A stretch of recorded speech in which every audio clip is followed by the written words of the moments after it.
NDA ಮತ್ತು ಇಂಡಿ ಒಕ್ಕೂಟದ ಮಧ್ಯೆ ಉಪರಾಷ್ಟ್ರಪತಿ ಫೈಟ್. ಎನ್ಡಿಎ ಒಕ್ಕೂಟದಿಂದ ರಾಧಾಕೃಷ್ಣನ್ ಹೆಸರು ಈಗ ಅಂತಿಮವಾಗಿದೆ. ಎನ್ಡಿಎ ಮತ್ತು ಇಂಡಿ ಒಕ್ಕೂಟದ ಮಧ್ಯೆ ಉಪರಾಷ್ಟ್ರಪತಿ ಫೈಟ್. ಎನ್ಡಿಎ ಕೂಟದಿಂದ ರಾಧಾಕೃಷ್ಣನ್ ಹೆಸರು ಈಗ ಅಂತಿಮವಾಗಿದೆ. ಇಂದು ಕಾಂಗ್ರೆಸ್ನಿಂದ ಉಪರಾಷ್ಟ್ರಪತಿ ಅಭ್ಯರ್ಥಿಯ ಬಗ್ಗೆ ಈಗಾಗಲೇ ಚರ್ಚೆ ಮಾಡ್ತಾರೆ. ಇಂದು ಬೆಳಗ್ಗೆ 10 ಗಂಟೆಗೆ ದೆಹಲಿಯ ಖರ್ಗೆ ನಿವಾಸದಲ್ಲಿ ಸಭೆಯಾಗುತ್ತೆ. ಕಾಂಗ್ರೆಸ್ ಮತ್ತು ಇಂಡಿ ಮೈತ್ರಿಕೂಟದ ನಾಯಕರು ಕೂಡ ಅಲ್ಲಿ ಭಾಗಿಯಾಗುತ್ತಾರೆ. ಇಂಡಿ ಮೈತ್ರಿಕೂಟದ ಅಭ್ಯರ್ಥಿ ಆಯ್ಕೆಯ ಬಗ್ಗೆ ಸಮಾಲೋಚನೆಯನ್ನ ಮಾಡಲಾಗುತ್ತದೆ. ಇನ್ನು ಸಭೆಯ ನಂತರ ಅಭ್ಯರ್ಥಿಯ ಘೋಷಣೆ ಮಾಡುವ ಎಲ್ಲಾ ರೀತಿಯ ಸಾಧ್ಯತೆಗಳು ಕೂಡ ಇದೆ. ಇನ್ನು ರಾಜ್ಯಸಭೆಯಲ್ಲಿ ಉಪರಾಷ್ಟ್ರಪತಿ ಅಭ್ಯರ್ಥಿ ಗೆಲುವಿಗೆ 394 ಮತ ಬೇಕು. ಈಗಾಗಲೇ ಕೂಡ ಎನ್ಡಿಎ ಮೈತ್ರಿಕೂಟದ ಬಳಿ 422 ಸಂಸದರ ಬಲ ಇದೆ.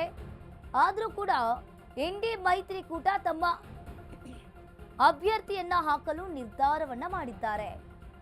ಇಲ್ಲಿ ಒಂದ್ ರೀತಿಯಾಗಿ ಎನ್ಡಿಎ ಮತ್ತು ಇಂಡಿ ಒಕ್ಕೂಟದ ಮಧ್ಯೆ ಉಪರಾಷ್ಟ್ರಪತಿ ಫೈಟ್ ಜೋರಾಗಿದೆ. ಇನ್ನು ಕಾಂಗ್ರೆಸ್ನಿಂದ ಉಪರಾಷ್ಟ್ರಪತಿ ಅಭ್ಯರ್ಥಿ ಬಗ್ಗೆ ಚರ್ಚೆ ಆಗುವ ಸಾಧ್ಯತೆಗಳು ಕೂಡ ಇದೆ.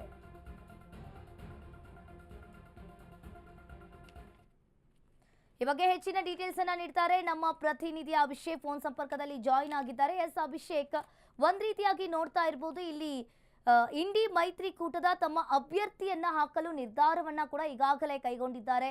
ಏನಿದೆ ಇದ್ರ ಬಗ್ಗೆ ಹೆಚ್ಚಿನ ಡೀಟೇಲ್ಸ್?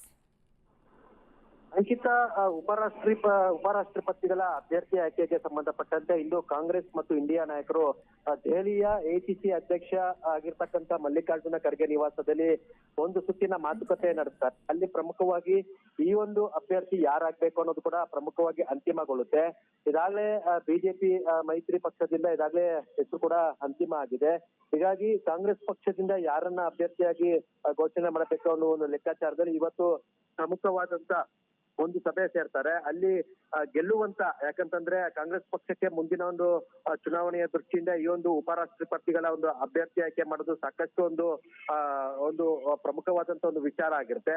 ಹೀಗಾಗಿ ಇಂದು ಮಲ್ಲಿಕಾರ್ಜುನ ಖರ್ಗೆ ಅವರ ಒಂದು ನೇತೃತ್ವದಲ್ಲಿ ಎಲ್ಲಾ ಒಂದು ನಾಯಕರು ಬೆಳಿಗ್ಗೆ 10:30ಕ್ಕೆ ಈ ಒಂದು ಸಭೆನ ಸೇರ್ತಾರೆ. ಅಲ್ಲಿ ಬಹುತೇಕವಾಗಿ ಕಾಂಗ್ರೆಸ್ ಒಕ್ಕೂಟದಿಂದ ಉಪರಾಷ್ಟ್ರಪತಿಗಳ ಅಭ್ಯರ್ಥಿ ಯಾರಾಗ್ತೇವೆ ಅನ್ನೋ ಒಂದು ಪ್ರಶ್ನೆಗೆ ಉತ್ತರ ಸಿಗಲಿದೆ. ಅಂಕಿತಾ, ಥ್ಯಾಂಕ್ ಯು ಅಭಿಷೇಕ್ ನಿಮ್ಮೆಲ್ಲ ಮಾಹಿತಿಗೆ.